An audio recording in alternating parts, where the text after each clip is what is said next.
bought a very old telescope, and let's just open and see how it is. I don't know what make or brand it is, so it's like a mystery. Let's open and see. Okay, I'll open the top layer, and it comes to this wooden box. It's covered with this cardboard, so I'll just try to remove this one first. More of the packaging. When you buy things in the wooden boxes, you have to be careful, don't transfer woodworms to your property, so I have to check for any signs of the wood damage. Okay, I have now disinfected the outer surface with the isopropyl alcohol, and now I'm going to open the box. I don't know what I will find here. It's a wooden box. I don't see anything here damaged by the woodworms, so lucky. These are all the pieces. I have to be very careful with these rags. I will remove them. I don't want them to contaminate.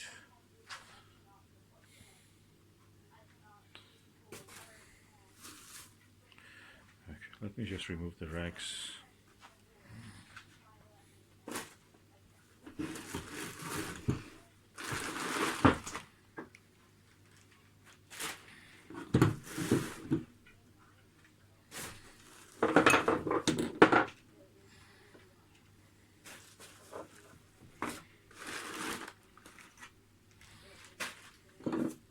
That's a massive finder scope. Never saw anything like this before. Oh, these handles, they look strange. I have to take a look in the internet forums. I see a few holes here that can be due to woodworm, so I have to be careful about that.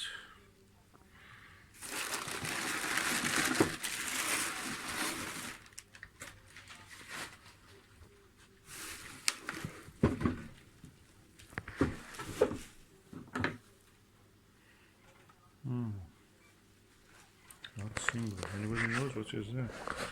I have to study.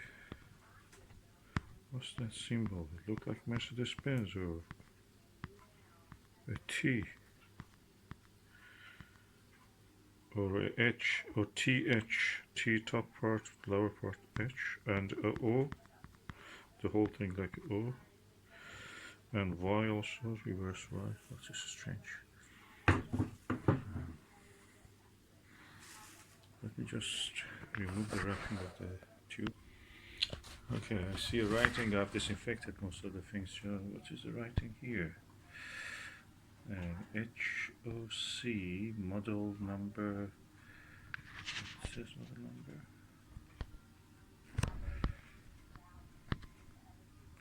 T-705.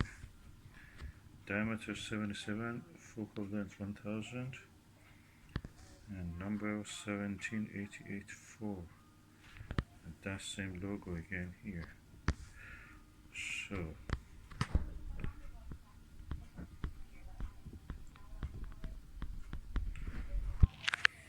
I must say I'm impressed by this. This is really big. These sachets are practically useless. They maybe contain some people. Just throw them away. Okay, I've now emptied everything that is here. And what I noticed is written in some letters. It's in Chinese or Japanese character, Yashio. Yashio is the name here. That's Y. And there are some numbers, probably. And Yashio. What is Yashio? I have to look.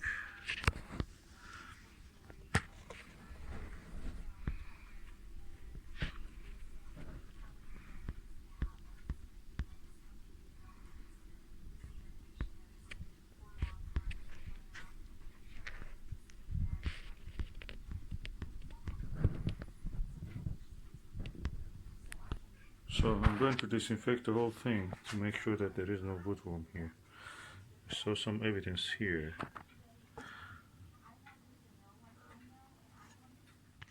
Okay, the tube rings for the scope watcher ED 72mm easily fits into this, so you fix it. And the funny thing about this focuser of the telescope is that you have to remove, you can actually manually take this out that much. Then with the fine focusing, you can do it with the rack and pinion one. I have adjusted that is on the Chinese Japanese style 0.96 inch to 1.25 inch adapter, and I installed the 1.25 diagonal and it mounted RKE 28mm. So practically I can use it now. This telescope is now in balance, and let's see how the image looks through this. So the image is good. Half of the system is of course the objective lens 77mm, and half is this eyepiece. I'm not bothered to refocus it again because that's what I get. And if I try to move it, because it's on a tiny Dobsonian mount, we just move out of focus. And the blackout you see kidney bean is because of the eyepiece.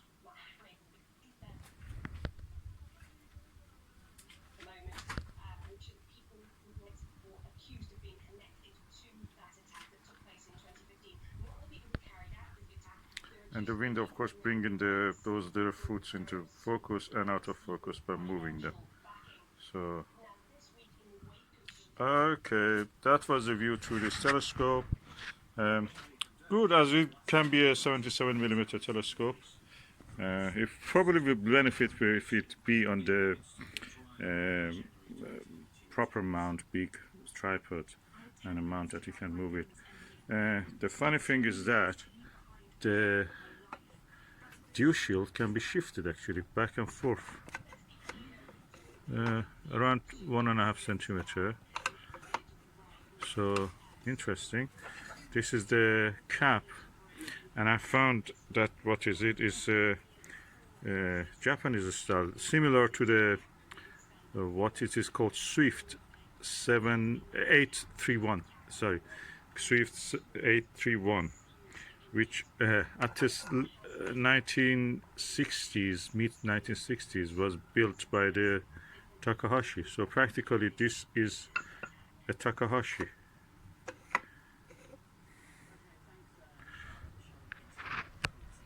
I have to clean the objective, but so far so good. So we're fiddly with the focuser. This is a nice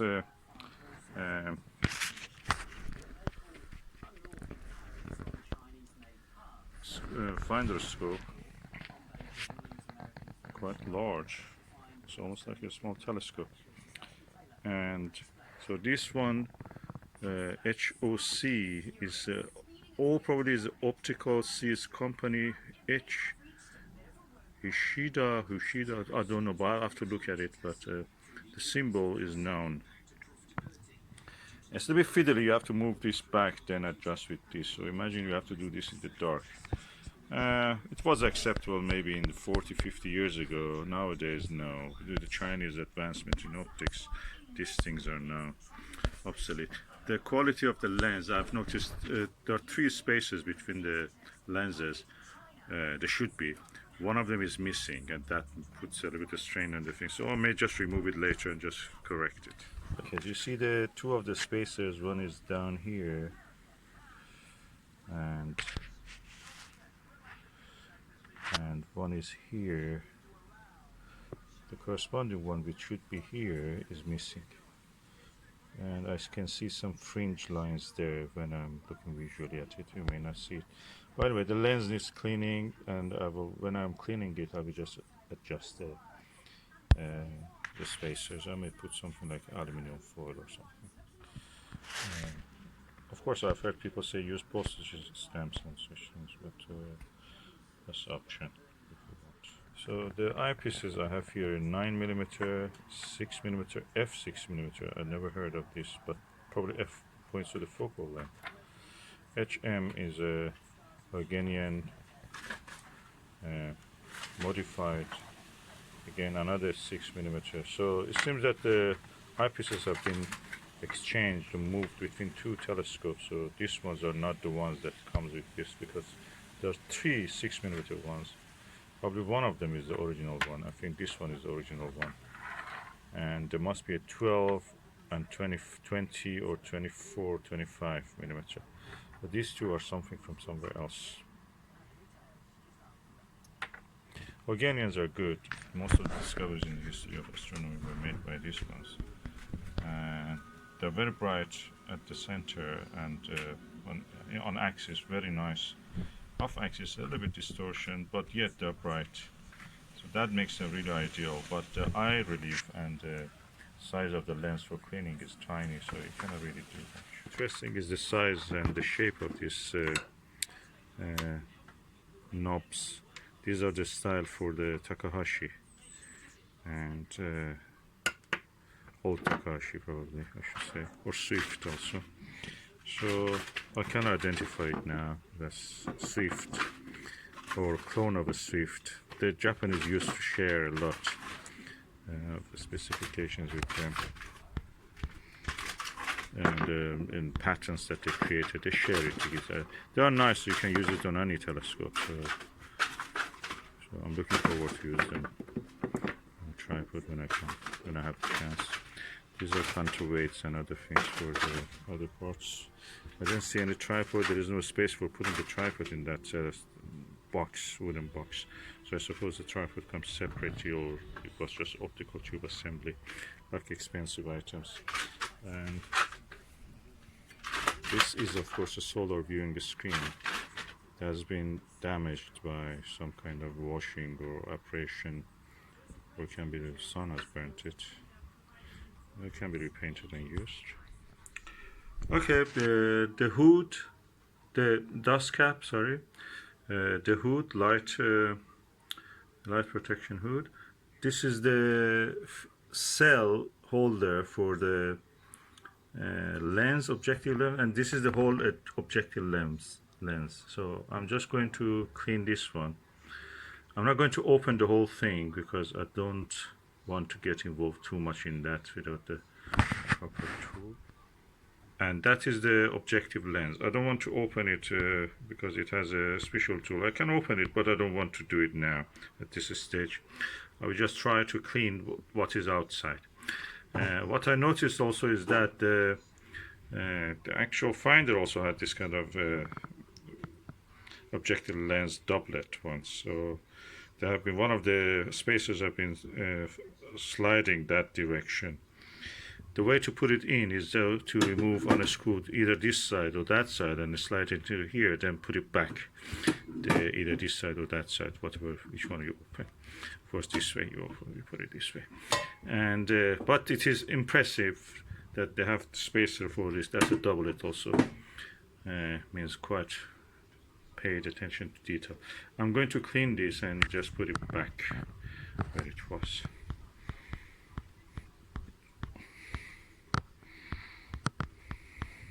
Okay, I'm going to actually open this lens cell, because I saw some lint, some stuff from a fabric get stuck into it, so some threads of fabric.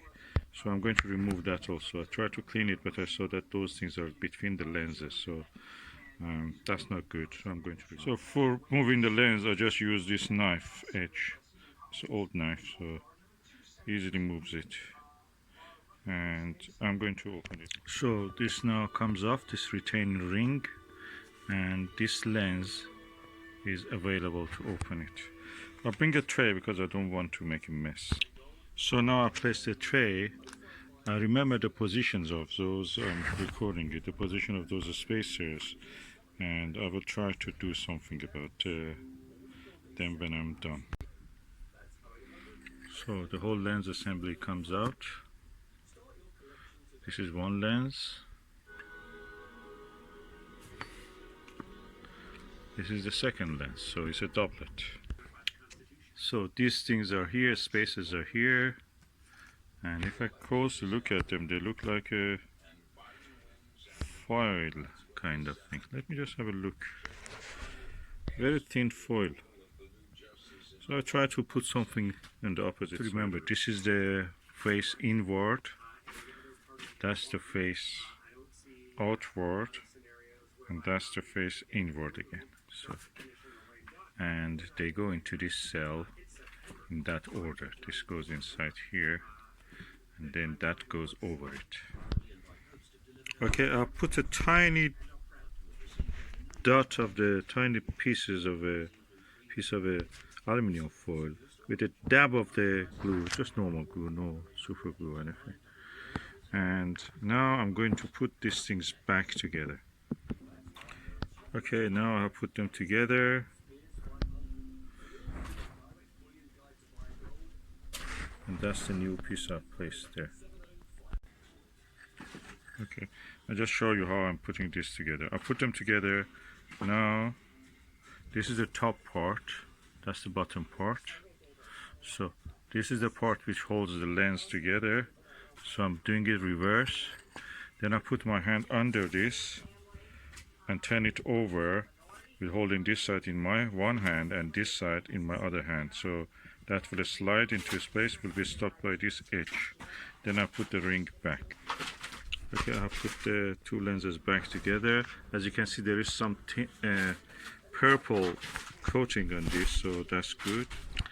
Okay, I've now put the lenses back together, and I'm going to put this retaining ring. Now remember that I have to put this ring first. There is a second ring here. It doesn't screw anything, it's just a spacer. And then this one, which is screwing in, comes on, and I will tighten it. So I tightened it first with hand, then I tightened it with this knife edge, and it is now back to the way it was. Of course, when you remember that these lenses are concave convex, so beside videoing it, I know that that helped me, but they're concave convex, so they join together in that concave convex position. So there is no way to misplace them, because otherwise you will just have something which is different from the focal length and the arrangement that it was originally. So I'm going to put it back on the lens assembly. So the lens cell is now assembled again and is ready to go to its place. Yeah, the lens cell is back. Let me just clean this one also just a little bit, just to give it more nice things. Nice shiny look.